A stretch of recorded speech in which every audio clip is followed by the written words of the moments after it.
Oh, hello. Didn't see you come in. I was just walking down the street and all of a sudden a camera was thrown in front of me. Hello. I'm in a neighborhood. I'm close to my neighborhood, at least according to this photo. Welcome to Stone Soup Poetry. What would have been the Gary Dewar reading if I didn't totally mess up. He's actually reading next week on the 13th. Hopefully we'll have an announcement for the 20th soon. Thank God I didn't book anyone for the 13th until I was gonna write the guy back and be like, "Are you sure?" Now I'm gonna have to be like, "Can you try the 20th?" So at least that gives him more time. It is an open mic extravaganza today. I'm looking forward to hearing everyone. I'm so glad everyone made it in this very last minute affair. Hopefully, we'll get a couple more people. We're going to get started with Richard Spisak, our past feature from this fall. I think it was the fall, or was it summer? It feels like an eternity either way. Oh, Hoping thank you're you. Thank you. Very hoping you're kind of feeling you. better, and let's hear what you have. Oh, and check, and hopefully you'll tell us about your book launch coming up with Red or Green Books. Well, let me make this an evening of contrast. And as you just heard, and I will let you know by disappearing from the set for a second. Yeah, I'm about to be hosted by Marissa of Red or Green Books .com, and we're doing a show on and book signing on the Sunday the 10th at 4 o'clock Eastern time, which is important to us on the East Coast, and to those who can't do math, well, it'd be pretty much irrelevant anyway. I do want to show and point to some contrast, an evening of contrast, because this is what I looked like until about a month ago, and now the new improved and much less hairy. Thank the chemo gods. I am the new improved.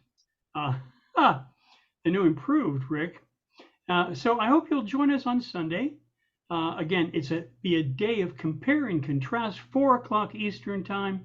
Come on down. There'll be some specials. Who knows what's possible? Only Congress knows, and they're a little befuddled right now because if, as the Speaker of the House said, if you want to know what I think, just look at that little black book of mine. And of course, that little black book is his checkbook, which we can tell has been well nourished, if you will. And now, so to reveal to the American public and conceal, to blur the faces, he's going to help us avoid prosecuting these patriots and tourists who toured the Capitol. Okay, enough politics. Although I assume I probably could do some more of that. But anyway, here we go today. My first piece is I'm going to call When Among Brave Poets Sit. When I among brave poets sit, I know the very soul of wit. When among such souls as these I dare to sing, I know what joy the farmer to his harvest brings. When gathering in such of these I proclaim, I know the heart of truth by name. Among these souls the song of truth is common, not like along the avenues of commerce phenomenon.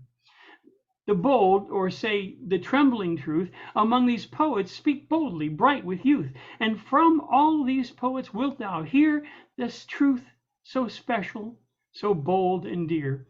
Brilliant revelations of the self, or trembling gambol of the merry elf. And each rich mind hath gathered forth their wild metaphors for all their worth. Darting similes might thou find, some even in reverse, rich from the heavily laden vine. I always charmed by these melodies rising, whether deep in love or delicate disguising. From many lands and many climes, a million accents wilt thou find, but always with the voice of love fulfills the voice of gods above. I am nourished in such company sublime. May I even in such sweet Olympian banquets always solace find.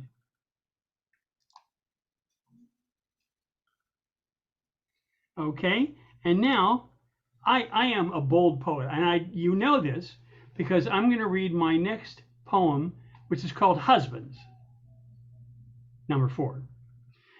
husbands come complete from homes, some that bade them stay and some instead to maybe roam.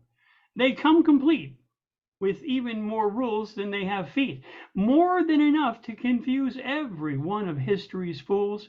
You may thinkst a new home thou wilt make, when in fact you'll be building on the old mistakes.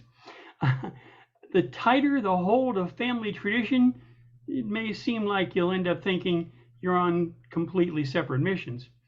Without a single degree of flexibility, you'll be measuring your daily chance to flee. And any training eloquence hoped for, emphasized with the loud slamming of doors, works so very rarely it can barely mar the floor, or at most give yon lazy carpenter a few more chores. While shouting and screaming can be exciting, it very rarely starts peace igniting. And who comes first to visit is really a toughin'. You might as well shove lima beans inside a muffin. Any normal dinner is a compromise. No matter who makes it, it's never wise to completely surprise your loving mate with a chocolate covered roller skate. Clothing choices can be surprisingly exciting, whether out for chores or even first nighting. Once compatibility seems quite well established, it remains amazing how easily it can in a moment vanish. Division of labor can be quite tricky, especially when in tradition it weighs in thick and sticky. While some husbands can perhaps be trained, evidence suggests they often need reminded. They tend to forget. It's just something deep inside them.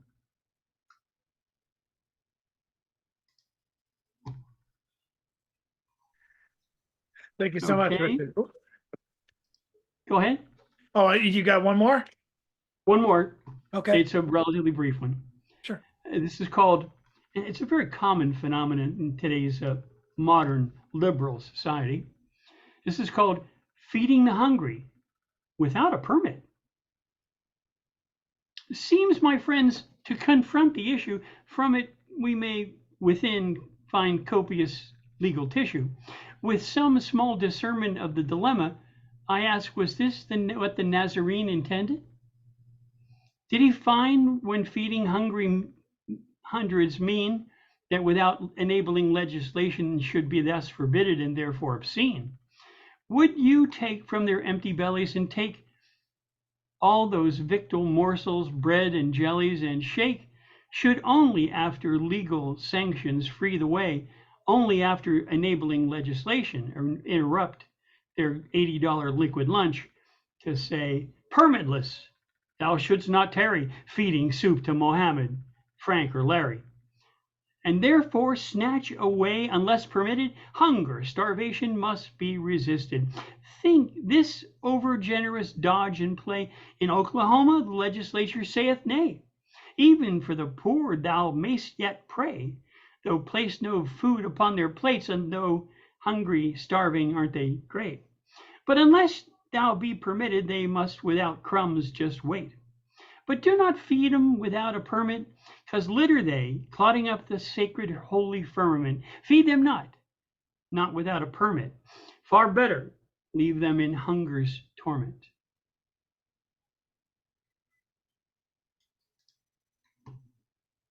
I hope it brought you a few smiles. Thank you And so join much. us on Sunday, 4 o'clock Eastern. I'll do my best to. Thank you, Richard, and I'm very glad. I'm glad the month of what you went through seems to have gotten you out and have you come out on the better side, on the side a lot better, on the other side a lot better. Thank you. I'll put the invitation in the chat to everybody. Thanks. I'll Thank try you. and pass it on through Stone Soup on Friday. Thank you. And now, let's see. Let's go to next one of our phone participants to keep this going along. Let's welcome up, once she presses *6, Miss Nancy Dotson.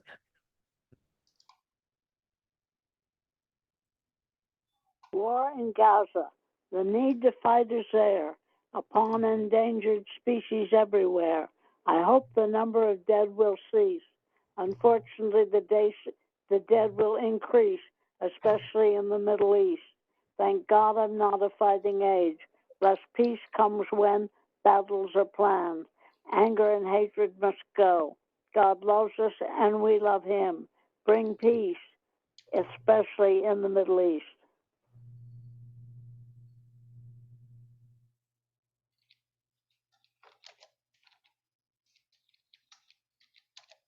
Thank you, Nancy.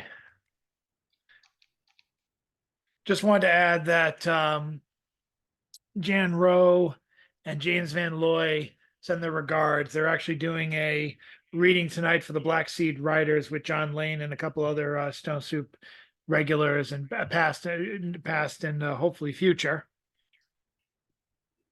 So best wishes to James and Jan, and check out James's latest latest column, which will be published tomorrow at 11 o'clock on Ball Magazine. It's all one thing. But let's focus on the people who are here. There might be one or two people I want to ask if they're reading, but for now, let's go to someone else, someone who I know is going to be talking and wants to talk. Let's go up to Mr. Bill Lewis.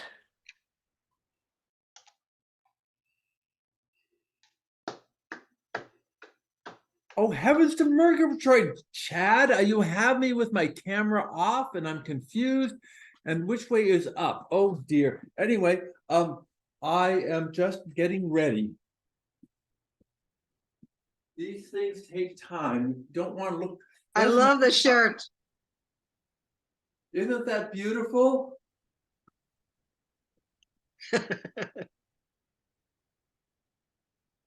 Okay, so there we go. My Robbie Road Steamer shirt. Yes, Robbie Road Steamer, and I'm trying to look really good because I've got here like a tie on and a Robbie Road Steamer shirt. So the contrast, the oxymoronic value of a tie and make Boston shitty again. What could be better than that? And now I want to do something nice today. I want to let my frustrations float away. I'm not going to do any angry poems this day. I'm going to focus on fun and beautiful and good things in the world, and there's so much. And my niece got married in San Rafael, and we drove down, and it was gorgeous, and we were all happy. And now, if Mr. Chadford would allow me to share the screen, I should like to take you through one of the great volumes of literature which I wrote for some of these special people in my life. You're ready. Hey, just a second. Gotta get the lights set up here.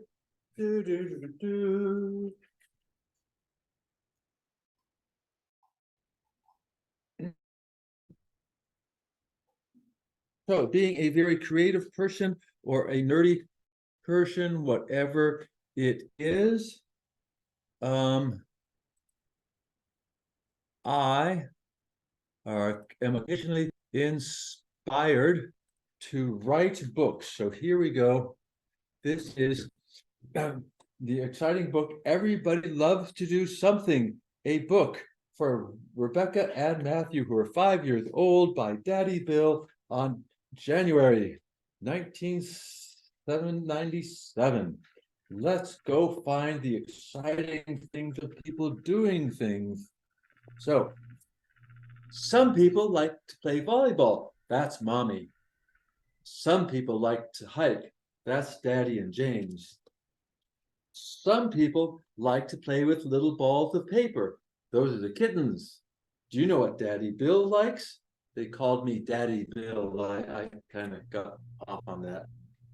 Daddy Bill likes to play hang gliders. Yay! Here is Daddy Bill flying in Milpitas.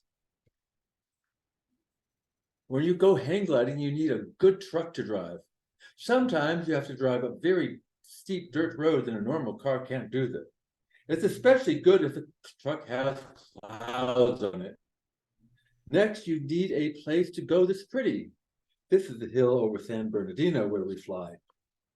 There are all kinds of hang gliders. Some are square, some look like an airplane, some even have motors. It's fun to go to different places. When we went down to Southern California, it was very cold. It even snowed on our hang gliders. Some places we go, it's very hot. This is Brian in some Sierra Mountains. He is inspecting his variometer. All sorts of people fly. Mary is from Venezuela. Jim is a dentist. Patty is from Sacramento. Baby Sarah is too young to fly. Dan Buchanan broke his back when he was riding a motorcycle and he can't walk anymore. He has to use a wheelchair to get around on the ground. But he doesn't need a wheelchair in the air. He just needs a little push. It's very important to check your equipment carefully. You must check your harness before launching.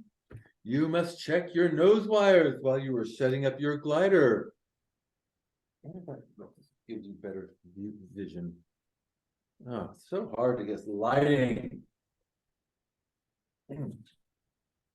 You must inspect your wingtips to make sure your tubes are straight. Lots of times, pilots help each other check their gliders. When you are flying, everything in the world is so pretty. Yosemite Falls are pretty.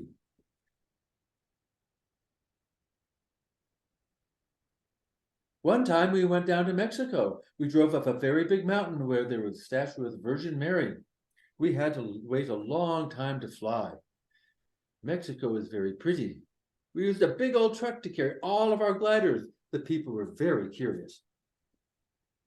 Mount Tam is very pretty. Fort Funston by San Francisco is very pretty. These trees are very pretty. Lake Tahoe and Lake McClure, and even just in the air. And there are lots of different ways to launch a hang glider. When you're in mountains, you just pick up your glider and run very fast. Do you know how we tell which way the wind is blowing? Look at the telltale. This is also Southern California. Sometimes we put gliders in the back of a pickup truck. And it's almost like flying a kite, except we have to be very careful. Someone always rides in the back of the truck in case of an emergency. Here is Daddy Bill under static line tow. You can see how one tow line is tight and the other tow line is slack. When we get high enough, we drop the tight line and use the slack one. That's a windmill down below in Sweden. It's fun to fly high, sometimes fly very, very high, even higher than the clouds. When we fly very high, everybody looks small. One time, Daddy Bill flew up to 16,000 feet. The way we get high is we fly in. And there is a thermal. The hot air goes up and we go up in the hot air. Landing is very important. We have practiced a lot. This fellow didn't have his glider exactly straight and he broke his wingtip.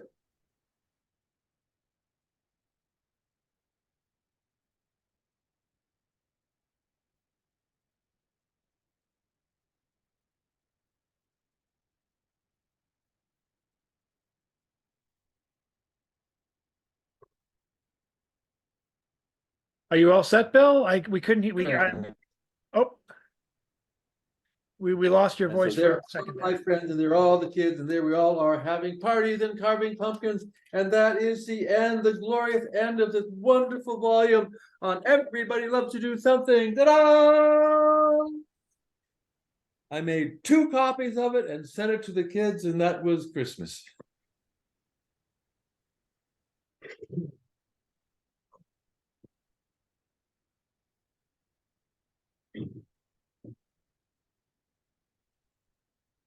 Thank you, Bill. Oh, thank you. There we go. Now I can get back the viewpoint. Thank you so much, Bill. I am going through the Randinator 5000 to see who should go next. We got a couple of late arrivals. Always welcome. Always. let's go to next, Mr. No, he just joined. Let's go to Patricia Kerrigan.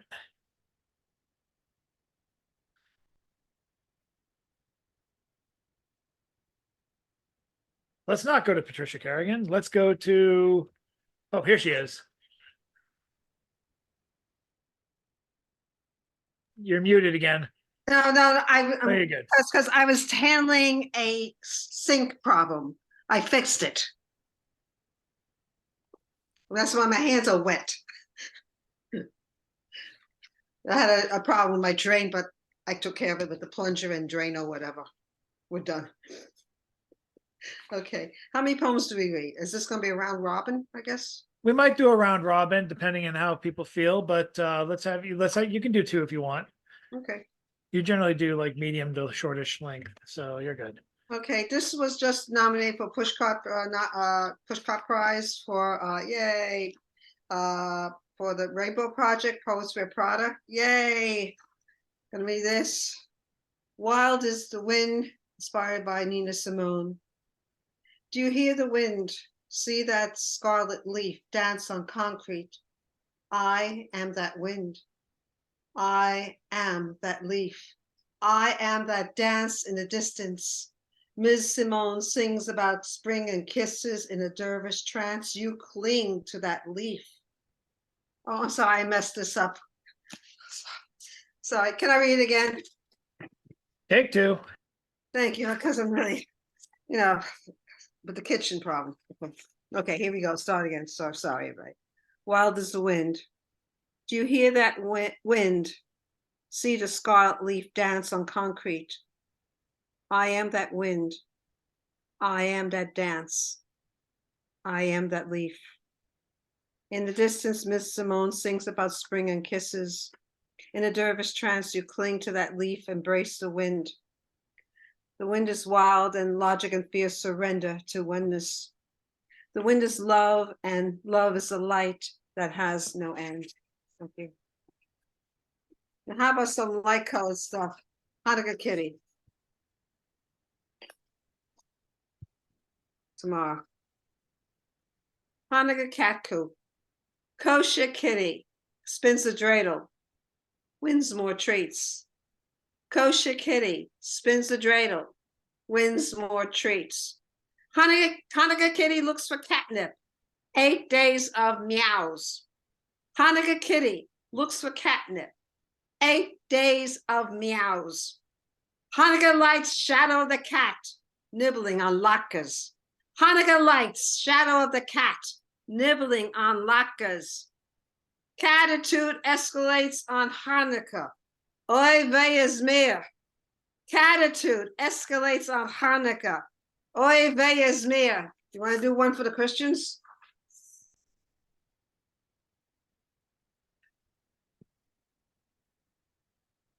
Ready? Okay, these are Christmas cactus. Yeah, John, I know the Christmas tree. Kitty on treetop. The angel of death surveys damage below. Kitty on treetop. The angel of death surveys damage below. Kitty's reflections. The grim reaper sights more ornaments. Kitty's reflections. The grim reaper sights more ornaments. Body parts of balls scatter across living room. Kitty blames dog. Body parts of balls scatter across living room. Kitty blames dog. And finally, demolition kitty bulldozes Christmas tree. Timber! Demolition kitty bulldozes Christmas tree. Timber! I'm done. We might have to do a single round robin tonight because I don't know how you're gonna come back from that. That was an explosive finish. Bravo! Bravo! Author! There's no better Christmas feast than latkes and Chinese food. Thank you. That's what I'm having on Christmas Day. Oh my. Chinese takeout. Lose Shanghai in my neighborhood. Let's go to Mr. John Wesick next. Okay. Well, here's kind of a story that I'm working on, and we'll see how far we can get it. Maybe we'll pick it up next round or next time or something like that. It's called Identity Theft. There were two quick knocks on the door, and a man in a white coat entered the exam room. He had a craggy face and gaunt body that was all elbows and knees. Mr. Bitumen, I'm Dr. Chipolata. He opened my chart. We got your test back, and the news isn't good. The tumor is in a delicate part of your brain, and surgery wouldn't remove all the cancer. This is an aggressive malignancy that rarely responds to chemo. All we can do is make you comfortable.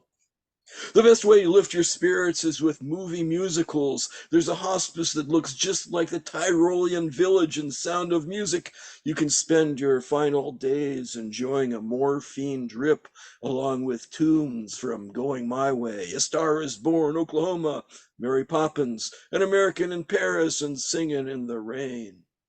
Doc, I reached for the pamphlet and stumbled into him.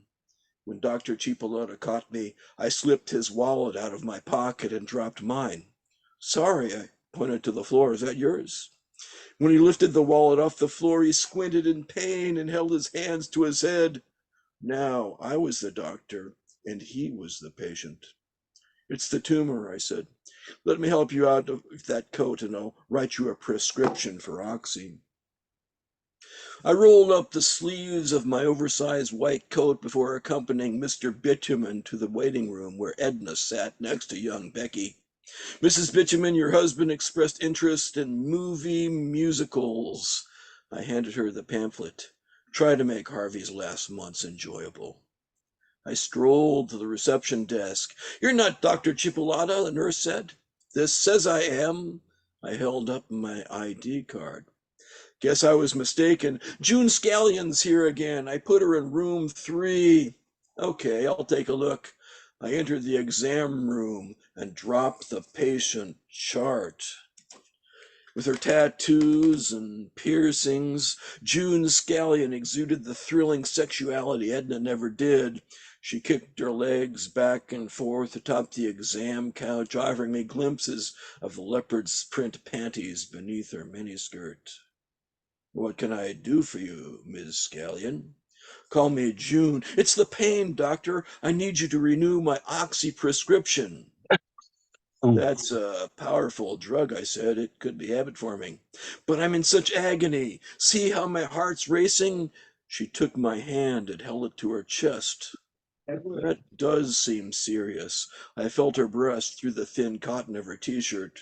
Of course, to renew your prescription, I'll have to perform a full physical. After renewing June Scallion's prescription, I realized I could write one for myself too.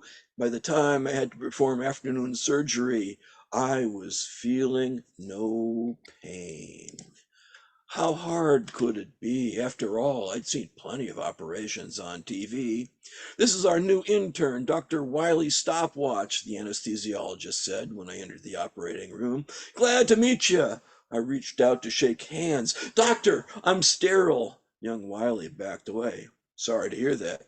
Tell me, Wiley, you ever performed brain surgery before? No, sir. Well, there's no time like the present to start. What's the first thing you want to do? Open the skull? Go for it! A crimson line formed on the patient's shaved skull as young Wiley sliced the skin with a scalpel. Good job, Wiley, you got this! He reached for the bone saw and I gave a thumbs up. With my encouragement, young Wiley did pretty well until he severed the internal carotid artery. Oh well, you have to make a few mistakes if you want to learn. With a little more self-confidence, young Wiley would be fine. After changing out of my scrubs, I exited the hospital, wondering what kind of car I now drove. Would it be a Mercedes or a Ferrari? Whatever it was would be an improvement over my 12-year-old Hyundai. I pushed through the revolving door and saw a blonde woman in a curve-hugging pantsuit standing on the steps. Dr. Chipolata? That's me. She handed me an envelope. You've been served.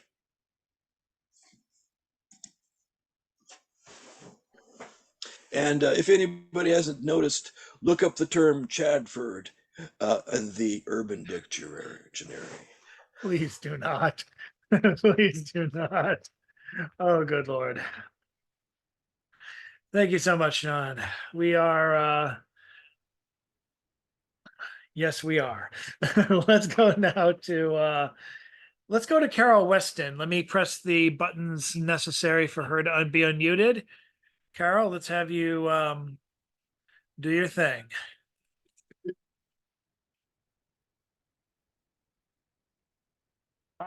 I There you go.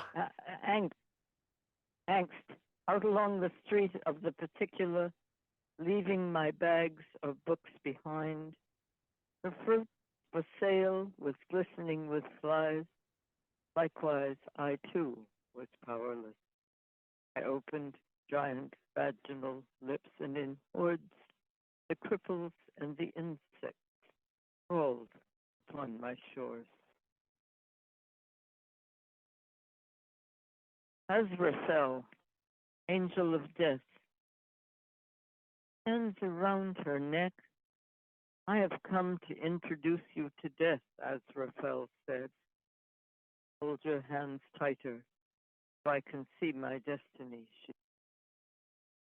In my pocket I carry fossil whale's inner ear for balance, jasper to represent the floor of paradise. I who cannot speak call through infinity.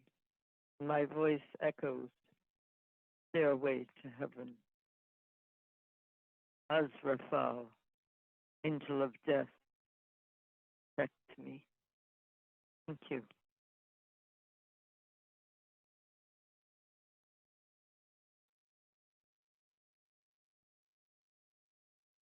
Carol, thank you, Carol. I was just reading the message, and it looks like we have a volunteer for someone to go next. This will be a shorter open mic than we thought, but it has been sweet. So I thank you guys for that. So now let's go to take care, Rick, and we'll see you soon. But let's now go to CC Ashagra. Okay, hello, good to see you all. It's been a while. I got a lot going on here tonight, so I'm going to bop in and out, and I apologize for that. It was good to hear you, Carol, and good to see you all. And John, I heard about his flash fiction open mic, if anyone wants to give that experiment a try. I want to read an old read a lyric to a song that I once did years ago when it was a different song on guitar at Stone Soup over at TT the Bears, to go back a day or two. Do I have time for a little poem and then read a lyric, or just one? Go ahead, do both. I think we're only doing one round robins today because somebody Got it. leave soon. Okay, from the book that everyone should have in their hands, because this is a study of who we are, what we do, and a lot of it was written in relationship to the thousands of open mics in which for 10 years, I don't think I missed a Monday with Jack. This one is called Pain Free. It's from the third section, the character, what manner of character, the third chapbook. And some of these are critical, and this is one of them. Poet Pain Free thinks the earth is an ivory tower and is sitting in a prison of knowledge. He has never known the pressure of the back door that leads down to the dank and ill-misty hallways that only his servants would use to exit pity. He has never known the love of a woman who could laugh. His butler fluffs his pillow that waits nightly for his death. Awake, he keeps pacing exclusive long halls filled with dust more alive than what flows through his veins.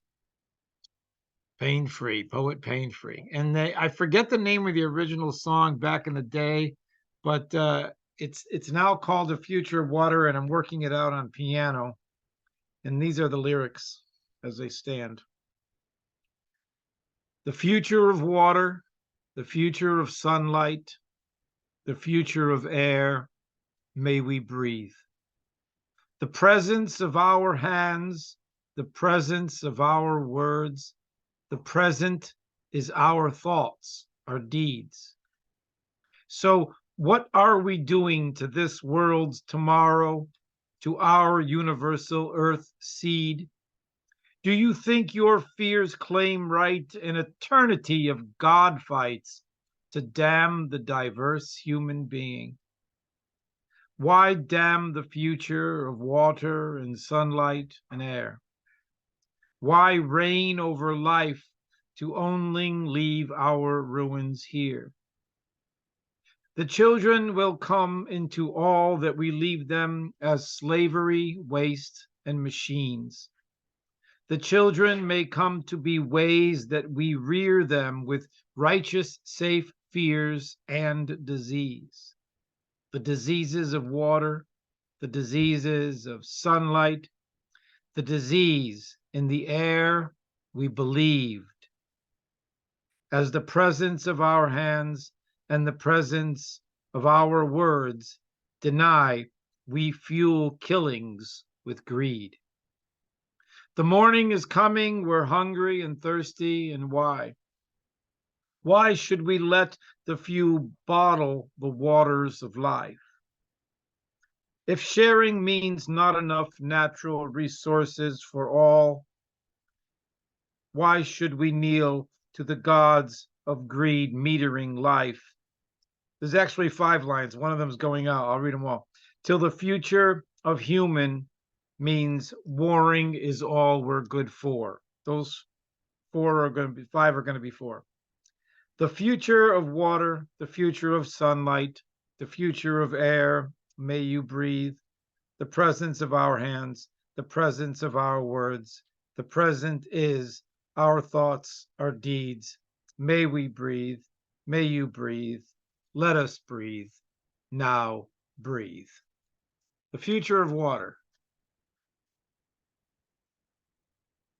Thank you.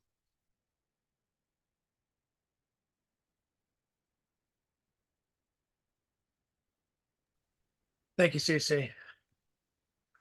Let's see who we have next. I'd like to bring up Mr.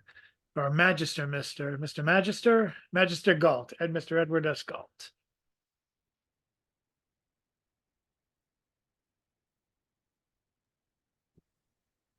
Thank you. I want to read a couple here, short, relatively short ones. So first one is called "A View from a Bridge." I think I have this down here in my notes as having actually 2 titles, interestingly enough. At any rate, "A View from a Bridge" this time. It was easy for my father to say it was only a dream. He wasn't there. See Jeremy's face bobbing in the water as it flowed down the river, looking up at me as I stared down from the bridge, unable for some reason to make a move, either to leave or to save him. But it was too late to save him. All I could do was watch as his face slowly drifted down the river, still looking up at me with those dead but trusting eyes, asking why. I simply stared into my cereal, toast, and juice, feeling sick. Okay, that was "View from a Bridge." I got this other one that I actually I submitted to Brownstone Poets, and it was published and was nominated for a Pushcart Prize. Drawing the Moon. You came up to me with your little red book, the one you put the stickers in a crayon. You told me that you wanted me to draw the moon. So I drew a line for the horizon. Long vertical lines became trees. A river flowed down through them. Then I drew stars. Finally, I drew the moon and filled in the sky dark blue because you wanted to see me draw. and there would come a time when you would not care what I can do. Thank you very much. Thank you. Thank you, Ed. Trying to see who we have left. Ah, he's in the center square. He's in the center Hollywood Square in this instance. Let's go up to Mr. Robert Fleming. Good evening. I'm Robert Fleming, a visual poet from Lewis, Delaware. And I would like to do a reading of a skit where there are three different characters. And I'm hoping that the people in the room will volunteer to read a person. The three people are Jesus, the store manager at Dairy Queen, and a customer at Dairy Queen. I'll be the store manager. I want to be Jesus. I claim Jesus. Okay, Me, terrific. Jesus. Terrific. So we just need one more, the customer. Okay, I guess that's me. Okay, terrific. And I'll read the stage directions. This is called Dairy Queen Jesus. The characters are Lost, a human, that's the customer, Jesus, the Son of God, and the manager, the Dairy Queen manager. So I'm going to start with Lost. On the road. Who's the customer? Isn't that Chad. you, Chad? You're lost, Chad. You need to unmute. Okay, I didn't realize that. On the road. Where is Dairy Queen? Down this road before. Can't find Dairy Queen. What is this? Bill, you need to unmute. I am so sorry. Oh, I feel a lost crosswalk to be found. Hello, Jesus Christ crossing guard. Sunday going to church? No Dairy Queen. Which way? When you get to Dairy Queen, you'll know. How? When you get to DQ, you will be saved. Work at Dairy Queen, no open-toe shoes. How fine? Oh, sorry. I'll find my way. At sunrise, you'll walk on cream. In Dairy Queen. What will you have? Seen you before. No, I recommend a blizzard. Are you denying you crossed me? A chocolate blizzard cherry sundae small. JC whips up the blizzard. His beard hair falls in the blizzard. Gives order to customer. Customer looks at blizzard. You need to scroll. No, that's you. That's you, Chad. I know, but I Sprinkles don't know in. what it said. All I see is the word sprinkle. That's it. Oh, sprinkle.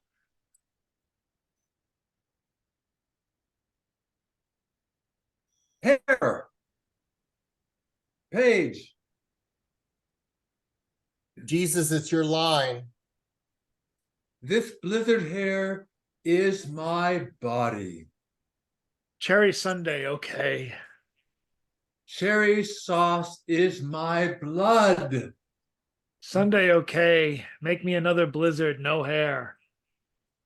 Jesus takes the blizzard, puts on a beard protector, and makes a new blizzard. Dairy Queen's separation of church and cream. Jesus, too much church, not enough cream. You're not working out tonight. Is your last night. May I eat the food of Dairy Queen? Yes, this is your last cream. My last peanut butter parfait. At the cruise, At the crucifixion. Crucifixion catered by Dairy Queen. Billy Bars, $1. Billy Bars, $1. 2 Billy bars. Opens ready to bite. Jesus' face on the ice cream bar. I am the DQ of Christ. You again? No, this Billy bar is my bread. This wrapping is my blood. No, I am Jesus' born. I can't eat you. Bite down, I am the cream of Christ. Ordered a Billy bar, not a Jesus bar. Give me a Billy bar. Returns the Jesus bar to the manager. Eat me! Eat me now! After the crucifixion, resurrection catered by Dairy Queen. Every order gets a resurrection coupon. Buy one, get one Jesus bar. Thank you for the cold reading of Dairy Queen Jesus. And I will share one more. Bravo! I'll share. Woo, that was I'll fun. share one more. Woo. I'll share one more satire on Jesus. This is called the first paternity test.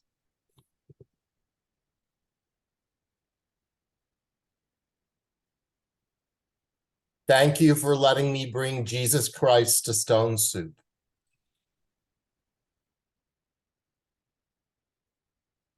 Oh, dear Lord.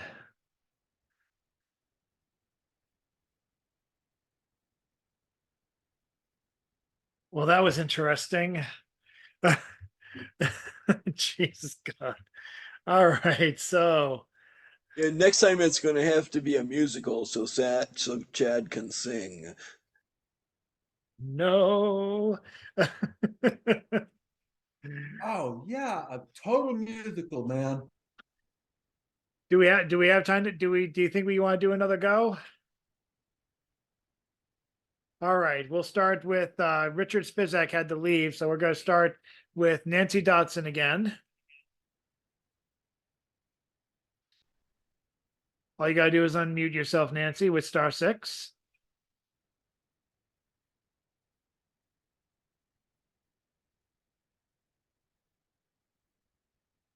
There you go. Happiness in prayer. I cry my balladed soul, praising to my risen Lord. I cannot see, I'm very dry, but pray I do for love. In the way of righteousness, then living from above. I trust and trust in my neighbor and hope it does not make God mad. I dwell on life's face, thee a little hope of gladness. The Lord above does not pine, but the Lord will find refreshments, no redress, but clear all abides. Amen.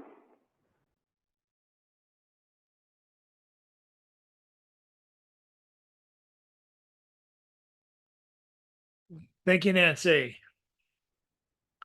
And God help us so I- soon. It's all right. I gotta head out, but I could leave the thing on, but I could do one or If you want to do one more right now, you can go ahead. yeah, let me do right now. This is another new lyric. Oh. Right, sorry, finger hit a button. This is a new one that I'm working on. It's a reading of a lyric again. A darkness born, it's called The Creator of Dreams. A darkness born, here comes the storm. A truth untold to the youth of old. Older than all your birthdays, older than time. Sometimes you let all the blame go, so the original you can become the creator of dreams. A trauma reigned before words came, till books could seed worlds born to read. faster than what happened, faster than pain. Sometimes you just close your eyes in order to see the pain leave. Sometimes you just close your eyes to understand why you're not free. The clock of love is running, the dawn of loss was found. There's apparently a tightrope high above no net or ground. A beginning of life ending, not the flip of the same coin. As transcendent soul time dawns here, and in this dimension, there's no war. Sometimes you just close your eyes in order to see the pain leave. Sometimes you just close your eyes to understand why you're not free. Sometimes you let all the blame go so the original you can become the creator of dreams. Thank you, everyone. I'll leave the thing on and be able to listen. Ciao. Bye, everyone. Bye, Carol. Always good to hear you.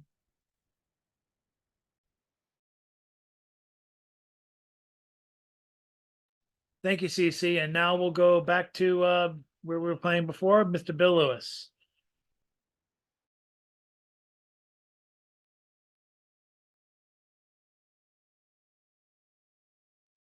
Thank you, thank you, Chadford. I was, of course, completely unprepared, so I had to run around the house and find whatever I could. And it doesn't matter because you don't remember what I did last time anyway. So yeah, by 3 weeks, you have completely forgotten that I have done this poem before. As a matter of fact, I have forgotten if I have read this poem before. I don't even know if I finished the poem. It looks like it had an end.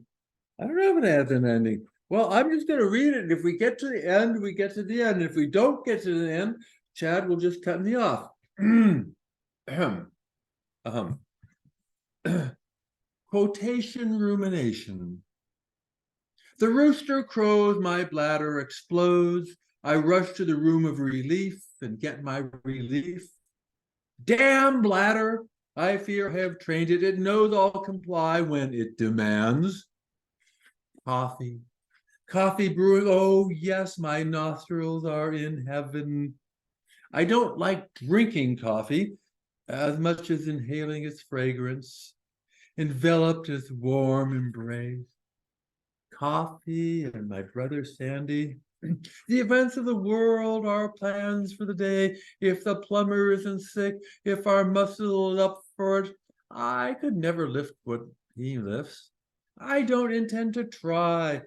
I water the garden. He lifts the logs. Feed the horses, feed the chickens, scratch the cat, rub the dog, work on the house, internet porn. You cannot believe the discs on that PDP-8. Oh, baby.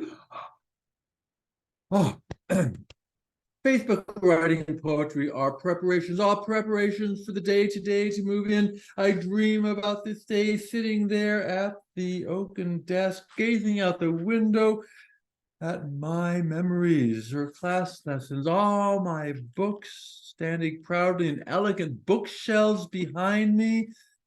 Perhaps I shall have a special book that opens a passage into a different universe. I'll invite Boy Scout troops into my den and count how many don't come out again. You know, a year, into the other universe, it's only like a day to day, but I shall have my place, of my own. I doodle, dinner, Sundays, Brenda, Sandy cooking well, all like a king.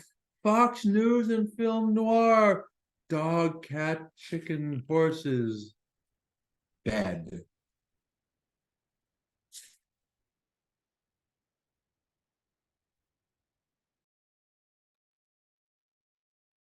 Well, okay then. Patricia Kerrigan, if you'd like another turn. If you rather pass, that's cool too. You're passing? Okay. You got wet hands. Okay, I just managed because there was a big problem in my kitchen. I had to fix it, so I don't have to worry about getting the super up. No, there was a mess in there. I'm just trying to finish up cleaning. I hear that I hear everything because I had it on loud here. I hear you. Okay. This is a recent poem I just wrote, Lamentations. It's serious. Our lamentations try to stop the madness, offer comfort to innocents like Amir and Aisha. The neighborhood under attack, explosions and gunfire nonstop. No place is safe when sanctuaries no longer exist. Their home, a statistic in rubble. Amir prays, limps behind his mother. A kitten clings to his chest. His sister Aisha gasps for life. His mother carries her, cries for Allah's mercy. Grief stains her soot-covered face. We can't hear their lamentations. Bullets and bombs still control what the journalist sees. We pray again and again for the madness to clear, for olive trees to bloom from ash. Thank you.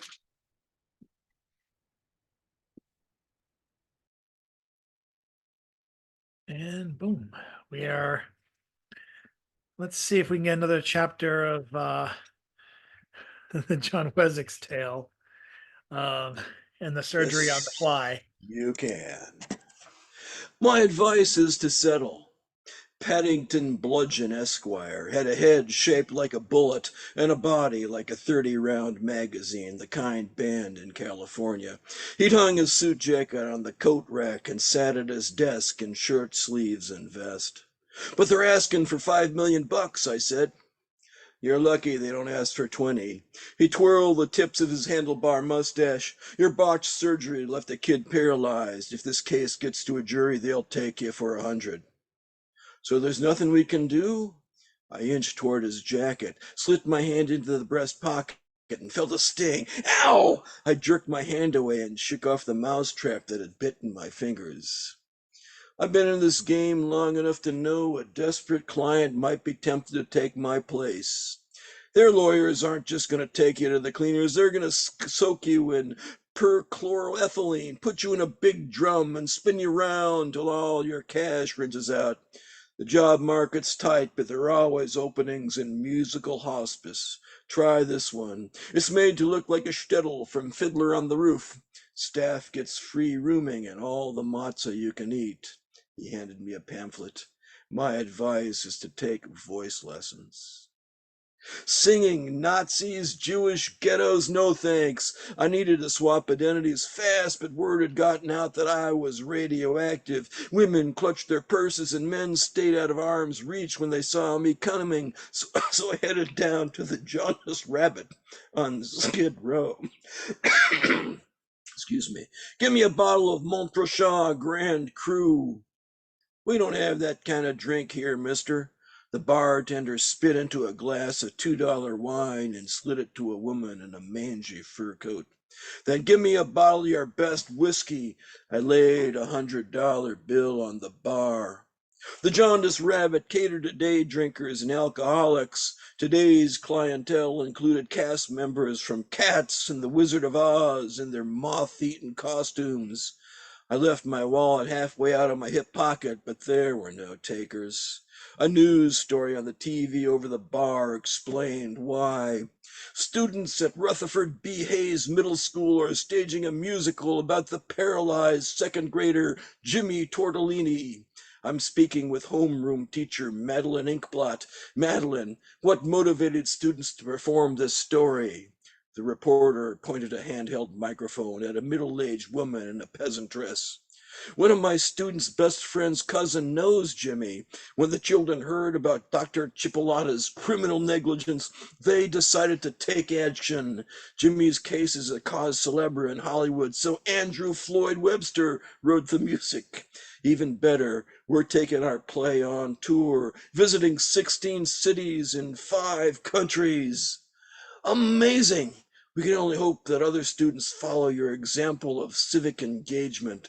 This is Amanda Postal Scale for KNOT News. Back to you, Ron. Hi, honey, I'm home. I hung my coat and joined my trophy wife by the lava lamp. How was your day? With her lycra clothing clinging to breasts that could have been designed by a horny boy genius in a teen sci-fi rom-com, Irma was my one consolation. Exhausting. I embraced her. How about a nice romantic evening at home? But I promised to meet Jen at Pilates. She wiggled out of my grasp. I'd better freshen up. I didn't know why she needed to put on makeup to go to the gym, but her absence gave me an opportunity. I grabbed her purse and left my wallet in its place. On my way out the door, the smartphone buzzed with a text. Best Western on Commerce, room 304. Jerry.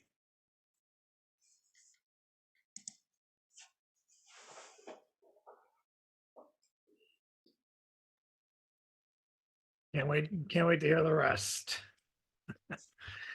Let's see who we have next. Oh, yes, we'll go to our next our second and final phone participant. I'll unmute you, Carol. Ladies and gentlemen, Carol Weston. Oh, let me see.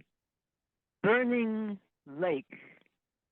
The burning lake, which is where we must swim to transform our hidden language into living fire. The caverns. Comes to my caverns, his rock force of water is stirring my stillness. His fountains are sprouting inside my dry caverns. His waters of motion are stirring my stillness.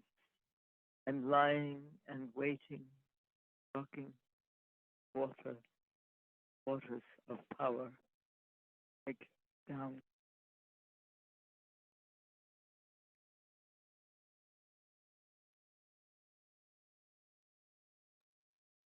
Thank you, Carol. And now we have two more people left. Ed Galt, Mr. Magister, Magister Minister, Abracadabra. Unmute yourself and you can go up. Thank you. Okay.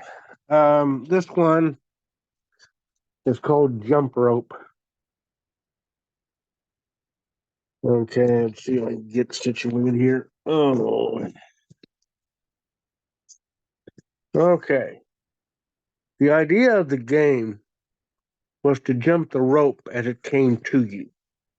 A large number of kids, practically the whole class, stood in a circle, and someone in the middle began to swing the rope around. When the rope came to you, then you jumped. The effect of this was this wave that went around the circle. It was fun.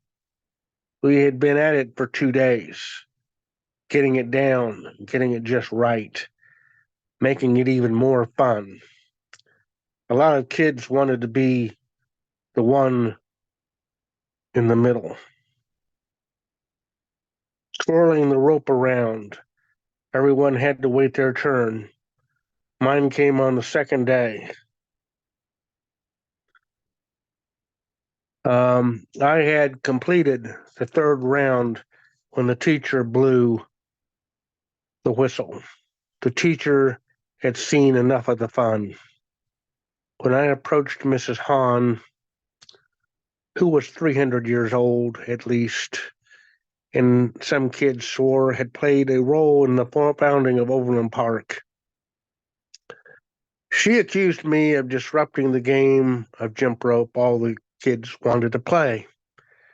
And she didn't think my coming with my hands raised was particularly funny. She made me stand on the yellow line for the duration of the recess while the other kids jumped rope. Thank you.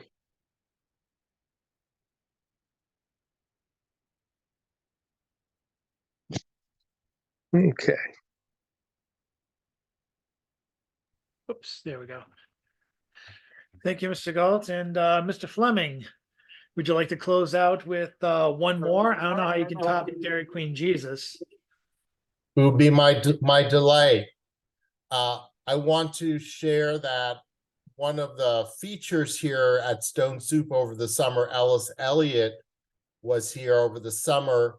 She has been nominated for a push card for a poem in the Delmarva Review. Congratulations to her. And this was my my publication today. It's in Four Feathers Press with the theme of resolutions and wishes. This piece is called Promise.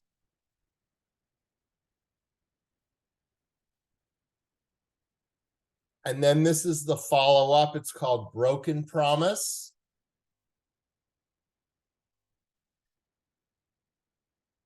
And then I had a Zupai sequence, Walt Disney World Haikai.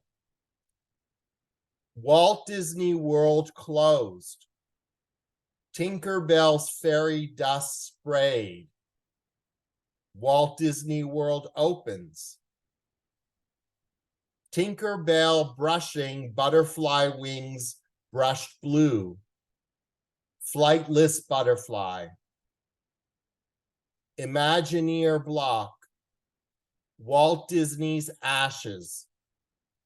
A new magic land. Thank you for letting me share my Four Feathers Press today's publication.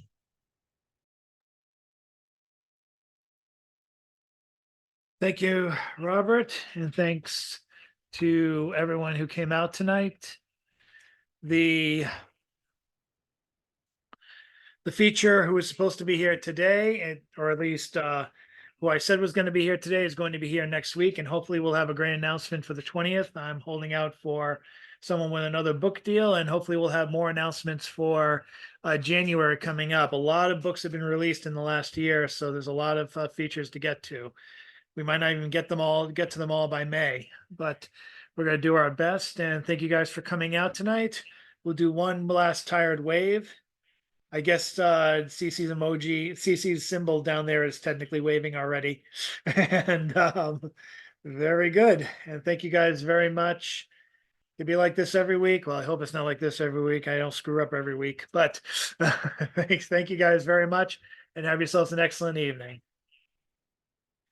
Bill, take a volume. Bye-bye. Thanks. Bye. Bye, Bye-bye. Bill.